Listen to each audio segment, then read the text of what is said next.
Hi friends, ఈరోజైతే మా పిల్లలకి స్కూల్ దగ్గరికి లంచ్ తీసుకొచ్చాను అనమాట. సో లంచ్ ఏంటంటే మీల్ మేకర్ పులావ్ చేశాను. చాలా కమ్మగా కుదిరింది, భలే ఉందండి టేస్ట్. మా పాపకి అయితే ఆల్రెడీ తినిపించడం స్టార్ట్ చేసేసాను అనమాట.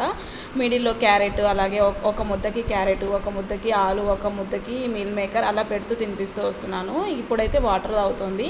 మా అబ్బాయి అయితే ఇంకా రాలేదండి, ఇంకా పైనుంచి థర్డ్ ఫ్లోర్ అనమాట. సో మేము గ్రౌండ్ ఫ్లోర్లో కింద ఫుడ్ తినిపిస్తున్నాను అనమాట. ఇంకా మా పాప అయితే వెయిట్ చేయలేక తినిపించేస్తూ ఉన్నాను. మా పాపకైతే చాలా బాగా నచ్చింది. నేనైతే ఈరోజు స్పూన్ తీసుకురాలేదు, కర్రీ కలిపి తినిపించాలి కాబట్టి ఇంకా స్పూన్ ఎందుకులే అని చెప్పి నేను తీసుకురాలేదనమాట. సో పిల్లలకి లంచ్ బాక్స్ ఇచ్చేస్తే మాత్రం స్పూన్ పెట్టి పంపిస్తాను, ఇంట్లోనే రైస్ కలిపి పెట్టి పంపించేస్తాను అనమాట. మా పాప వచ్చేసి మీల్ మేకర్ తింటున్నప్పుడు మమ్మీ నువ్వు చికెన్ తీసుకొచ్చావా అని అడుగుతోంది. ఇంకా సరే వాళ్ళ సాటిస్ఫాక్షన్ కోసం చికెన్ అంటే ఇంకొంచెం ఎక్స్ట్రా బాగా తింటారు కదా అని చెప్పేసి చికెన్ అని చెప్పాను. ఫుల్ వీడియో రెసిపీ కావాలి అంటే కింద ఇస్తాను,